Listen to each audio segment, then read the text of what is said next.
talking about the war films, which are the important ones would you say? You see, there are actually only two war films, worthy of notice. One was Hum Dono of early 60s, Vijay Anand, and the recent is, of course, of our Border.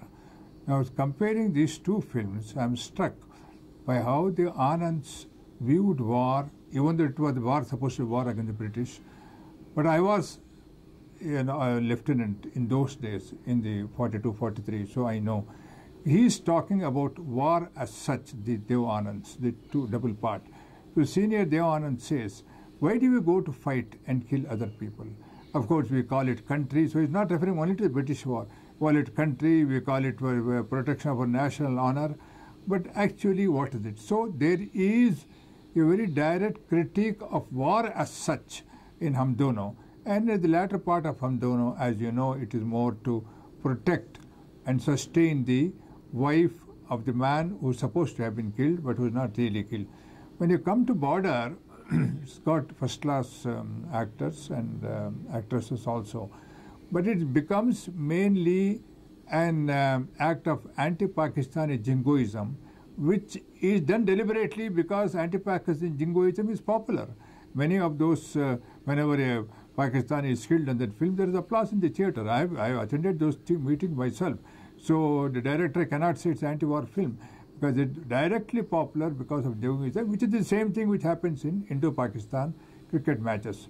So despite its popularity, I said in my review that I consider Border an inferior film because it's playing up to the masses just as much as any action film or any romantic film. So therefore, war films have to be done very carefully. For example, Tolstoy's War and Peace can be made into a war film. It's an anti-war novel, War and Peace, even though it's written by a Russian who suffered by...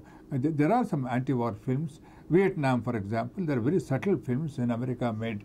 That subtlety is missing from Border. And I don't think, frankly speaking, we should not attempt war films at this stage of our sort of political acceptance. When Gujarat says we want to make friends with Pakistan, what's the point of throwing up films like this which are being patronized by the Ministry of Defense? I see a great contradiction between the attitude of our Prime Minister and the promotion of a film like Border. But would you agree that it does reflect the mood of the masses? Yes. Now we are coming to a very important point. What is the mood of the masses? Now, there was a mood of the masses in 1950s and early 60s, which was very healthy. It was nothing to do with any nation or any jingoism. It has something to do with our own society. And society today is as bad as it was, frankly speaking, as it was in 50s. Probably it is worse. You are not turning our attitude to the current problems of society. The poverty is there, everything is there. 1/3 of the nation, minimum, is below the poverty line. So you forget all that and you go on to attack Pakistan because there are two kinds of things. You can reflect the audience, you can exploit the audience, what I can say is a kind of diminishing morality, which morality diminishes. So like any other action film, Amitabh Bachchan and others, Border is playing down to the masses. Guru Dutt and Raj Kapoor are not playing down to the masses. They are playing up. Masses were with them. They were saying something which lifted much more complex things they were saying. They were not playing. Border is playing down to the masses. And just like Gupt, like any other popular film which plays down to the masses. So I don't think there's any great merit in that. Can cinema uplift the masses? Yes. It is not a fashionable thing to say so, even though cinema directors merit. It can uplift them provided there are two things. First of all, there must be, of course, mastery of the technique. There must be a cinema artist, a man. Secondly, there must be an ethical conviction. Now, first thing is there are many good cinema artists today because they have learned from the West and these things are easily exportable, the technique and all.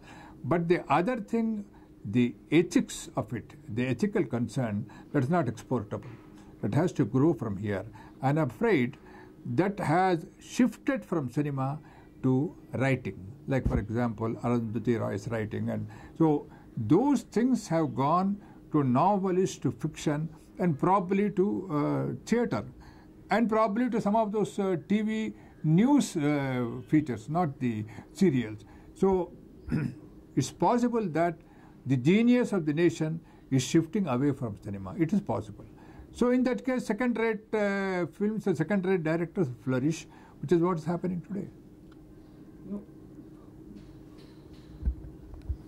Where do you see a Manoj Kumar and his brand of nationalism? But that Manoj Kumar brand nationalism is reflected in Border. The Border is nothing but Manoj Kumar nationalism, which on the whole I find, frankly speaking, as a critic, very deplorable. Because what comes first? First of all, understanding of your own country. What are the problems here? Problem of poverty and problem of division among us. You are attacking Pakistan. Now what's happening in the northeast?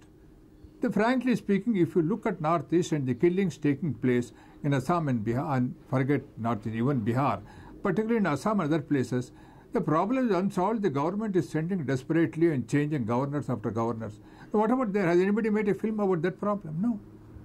We have not made a film even about the honesty film about Punjab. There is no honest film of Punjab militancy about people like KPS Gill. And you go on making... You see, Border is actually an escape. You want to escape from all these problems, then abuse Pakistan and India as a country, America and all that. They are responsible. That is the same thing we should do with the British. Oh, the British are responsible for everything in India. The British were totally collapsed in India after mid-40s, as Patrick French says, which is true, I know.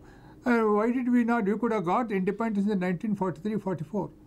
It was delayed for 47 because we could not agree among ourselves. That is the truth of the matter. There is no point in blaming the British and making a song and dance about independence in 47. We could have got it in 43-44. I mean, it's not a fashionable thing to say today.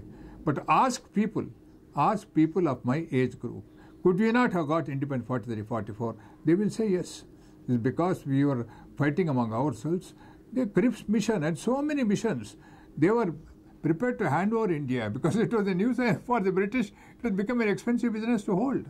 So what I mean is you have to look at history in a certain way. That is not possible for some time, for some reason in cinema. It is possible in journalism, it's possible in TV newscasts, it is possible in theatre, it's possible in writing.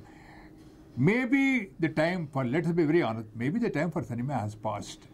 21st century, 20th century, cinema was the art of 20th century. 20th century is dying. Maybe some other art will come in 21st century. We should not go on hugging one art form because we have been used to it for. After all, I began my life, I made my whatever name and all that, I got the film critic. But today I am saying that cinema is dying. I have said on platforms. So why not recognize the truth?